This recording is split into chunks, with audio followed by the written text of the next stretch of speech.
Guys, hello Taurus, welcome dito sa aking channel, Kapalaran 888. Welcome guys. Alamin natin kung anong messages, vibration, gabay, energy para sa lahat. Tayo general reading. Pwede kang makaresonate, gamitin mo ang iyong intuition sa panunood, Taurus. Okay Taurus, this is from April 1 hanggang April 15 of 2025. Ang unang barahang lumabas sa iyo is nature. Dito sinasabi Taurus na ground yourself. Find sanctuary in nature. Connect with the elementals. Siguro mayroong mga Taurus dito na almost a year na sila na medyo ungrounded sila. Yung parang ang daming mga toxicity na nakapaligid sa katawan nila, sa kapaligiran nila, sa karelasyon nila, sa family nila. So, nakikita ko sir dito na sobrang drain na drain, wasted, drain ang energy mo, physical body, pagod na pagod ang katawan mo. Kailangan mo siguro ng relaxation.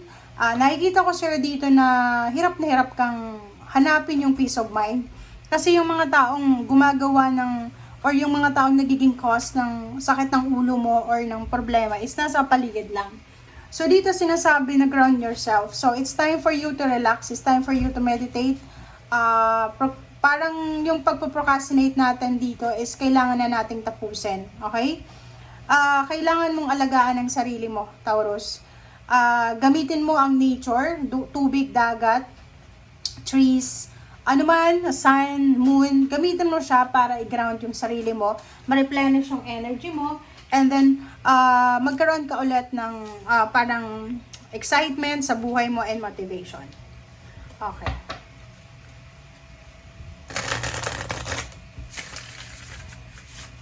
Okay, Taurus.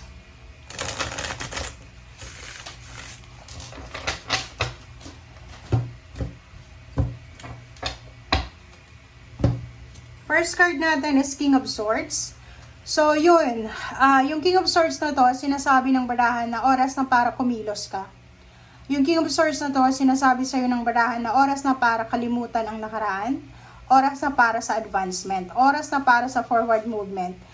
Ang nakikita ko sa'yo dito, is either you're in a relationship ng toxic na tao, napaka-negative na tao, napaka-selfish, napaka-demanding, domineering, dominante siya, and manipulator. And nakikita ko sa'yo dito na it's time for you to move on. Move out from that situation, from that relationship, from that attachment. Kita ko sa'yo dito na yung King of Swords, guys, dapat direkta to eh. If it's relationship, pag ayaw mo na. Pag gusto mo pa, huwag kang magrereklamo. Parang ganon. So, dito sa King of Swords, sinasabi ng barahan na kung mahal mo yung sarili mo, kailangan mong unahin yung sarili mo. Diba? Okay, next card natin is Queen of Discs. Yun, financial. Nakikita ko sa'yo dito, isa sa problema kung bakit napapaligiran ka ng toxicity or lahat ng taong nakakasalamuha mo ay sobrang negative sa'yo because of money. Napapaligiran ka ng mga gold diggers. Napapaligiran ka, Taurus, ng mga taong mukhang pera. Parang ganun. Sorry sa word, pero yun ang nakikita natin. Yung Queen of Discs dito, may mga tao sa paligid mo na sobra-sobra yung expectation about sa'yo. Nag-expect sila ng financial help from you, or napapaligiran ka ng mga taong iba yung energy nila in terms of money kaysa sa'yo. Siguro ikaw, yung money sa'yo is, it's an instrument, di ba, para umunlad yung buhay. Pero sa kanila, yung money is parang sinasamba nila, parang ganun. So, nakikita ko sa'yo dito na yun yung rason kung bakit ka sobrang stress. Yung iba may depression na. Na-impress. Ganun na naman. Take care of your body. At ang na-impress na to, sinasabi na kung pagod na pagod yung katawan mo, take care of your body. Pagod yung isip mo, yung utak mo, yung spirito mo, yung soul mo, kailangan mong magpahinga. Okay? Ang dami-daming paraan para magkapagsimula ka ng bagong buhay. Dito sinasabi na ang dami mong gustong gawin. Maraming mga fresh ideas, fertile ideas ka kung paano makapag-survive, relationship man or financial. But nakikita ko sa'yo dito yung parang, okay, gusto kong makipag-iwalay ngayon, gusto kong umalis dito sa trabahong to. And then after few minutes, wala na naman, babalik ka na naman doon sa old mindset mo. So, yun yung problema dito. Hanggat na hindi mo pinaprioritize yung sarili mo, hindi ka makakaalis dyan sa stagnation na yan. Okay? Next card natin is Prince of this. Prince of this, isang lalaki. Pwedeng same sign mo, Capricorn, Taurus, or Virgo, or pwedeng water sign, Pisces, Scorpion, Cancer, or fire sign, Leo, or Sagittarius, or air signs, Gemini, Libra, Aquarius, or pwedeng Libra, ang mag-o-offer sa'yo ng financial assistance. Parang ganun, tingnan mo.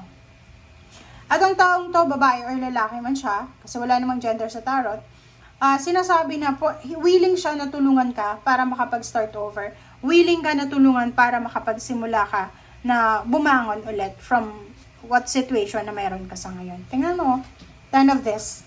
So, sinasabi ng barahan na by the end of second half or second week of April 2025, isang tao ang posibleng papasok sa senaryo, papasok sa buhay mo, para bigyan ka ng tulong financial. It's a lump sum of money.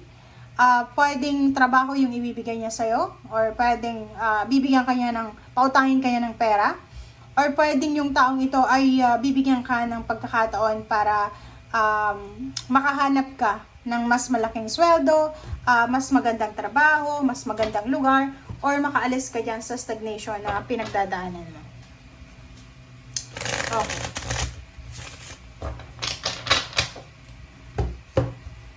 Wow. Taurus.